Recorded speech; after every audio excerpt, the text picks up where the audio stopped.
If you've ever been in the middle of a high-decibel argument and suddenly felt your mind go completely blank, like a high-end monitor losing its signal while the CPU is still humming at maximum capacity, I need you to listen closely. You probably felt a wave of shame in the aftermath. You felt weak for shutting down while the other person was throwing verbal stones. You felt like you lost the exchange because you didn't have a witty comeback, a fiery defense, or the energy to match their volume.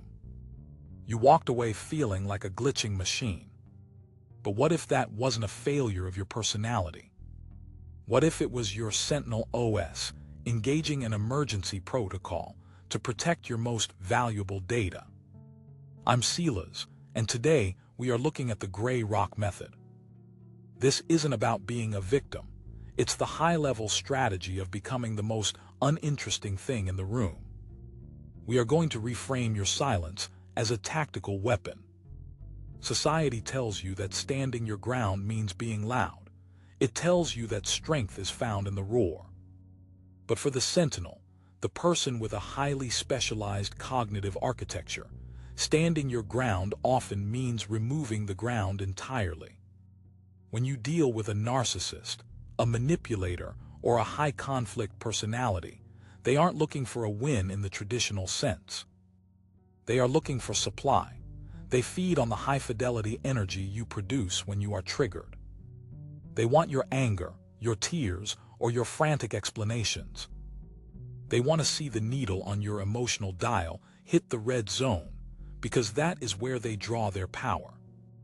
When you go blank instinctively, your brain isn't failing you. It is actually trying to starve the predator. It is an evolutionary safeguard.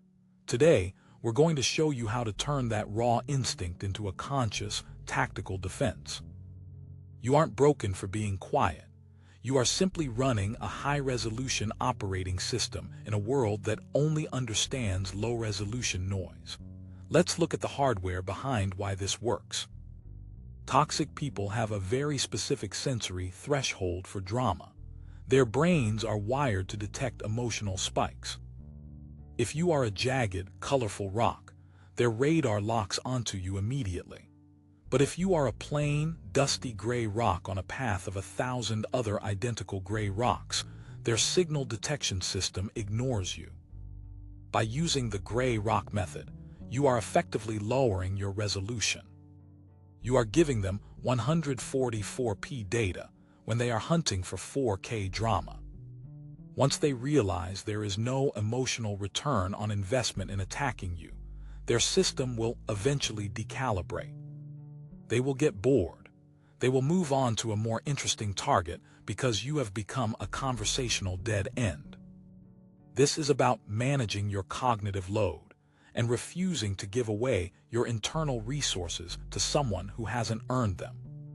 That brings us to the first layer of the data, high-fidelity signal processing. You have to understand that your brain is likely optimized for deep signal detection. This means you pick up on the micro-shifts in a room, the tone of voice, the dilated pupils, the predatory lean of a manipulator. Because your nervous system is so sensitive, it can easily become overwhelmed by the sheer volume of a toxic person's chaotic output. The Gray Rock method is your way of manually adjusting your intake valves. Instead of trying to process every insult or every logical fallacy they throw at you, you simply stop the intake. You decide that their data is corrupted and therefore not worth your processing power.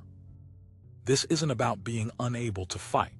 It's about realizing that the fight itself is a rigged game where the only way to win is to stop playing. Moving deeper into the architecture, we have to talk about the amygdala and the prefrontal cortex. When a high-conflict person attacks, they are trying to hijack your amygdala. They want to trigger a fight-or-flight response because, in that state, your prefrontal cortex, the strategist, the rational thinker, goes offline. They want you impulsive. They want you reactive.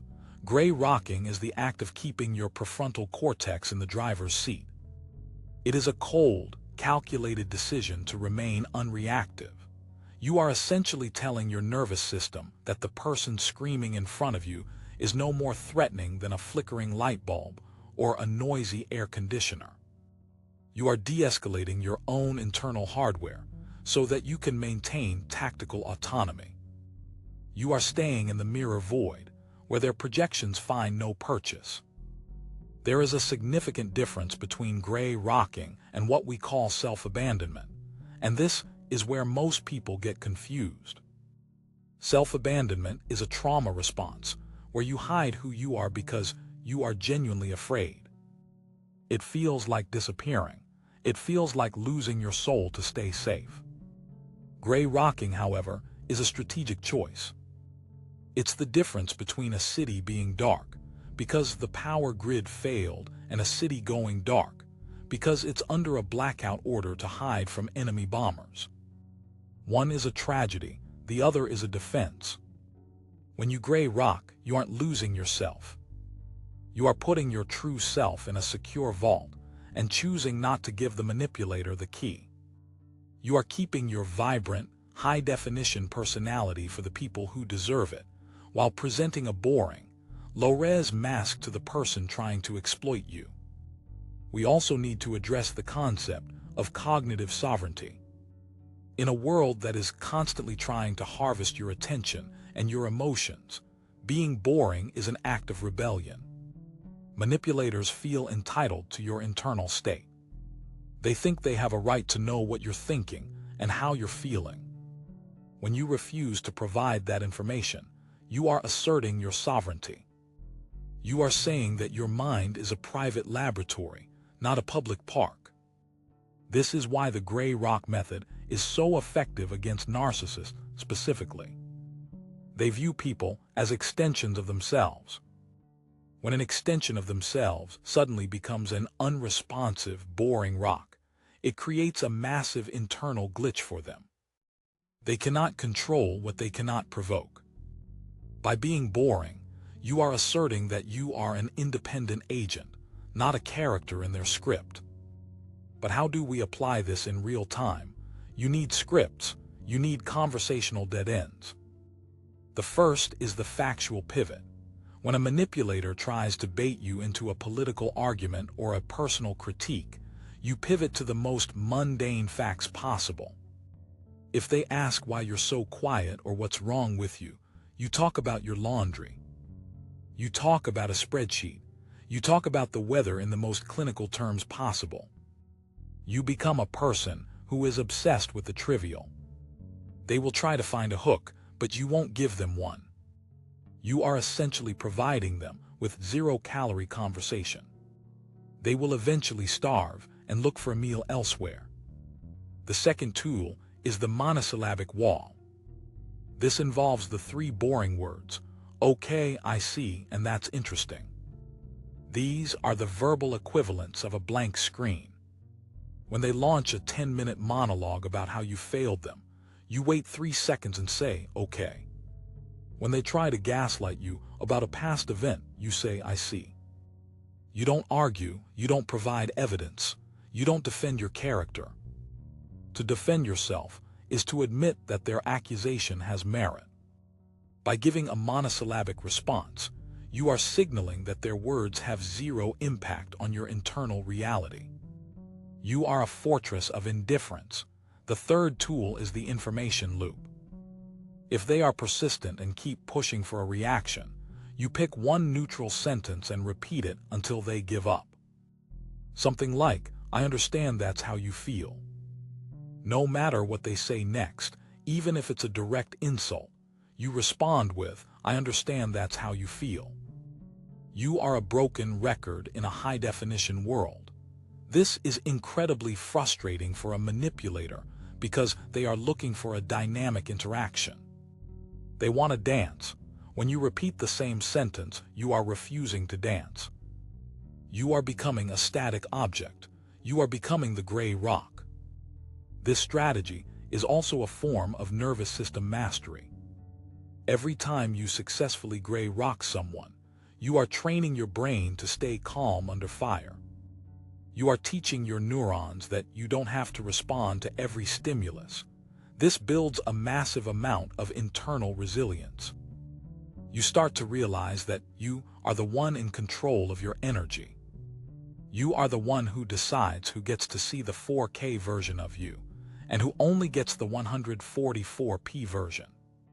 This is the essence of the wolf pack of solitude. We don't perform for the flock. We don't dance for the entertainment of those who mean us harm. We observe, we strategize, and we protect our peace at all costs. You have to remember that your silence is not a void. It is a boundary of steel. It is the tactical decision to remain unseen by those who do not have your best interests at heart. You weren't meant to be a punching bag for high-conflict personalities. You were meant to be a sentinel, a protector of your own internal light. And sometimes, the most powerful thing a sentinel can do is refuse to be a target. You are not boring, you are just untouchable. You are running a high-resolution OS in a low-res world, and you have every right to encrypt your data. If you've ever had to use tactical boredom to survive a toxic family dinner, a hostile workplace, or a draining relationship, I want you to drop a rock emoji in the comments. Let the other sentinels know that you are here, that you are observant, and that you are protecting your peace. Your silence is your strength. Your lack of reaction is your victory. We are the kintsugi survivors, the cycle breakers who have realized that we don't owe anyone our emotional labor. We are the architects of our own boundaries. Stop explaining yourself. Stop trying to be understood by people who are committed to misunderstanding you. Silence is your boundary. Boredom is your shield. You aren't broken, you are just rare. Stay observant. Stay rare. Silas out.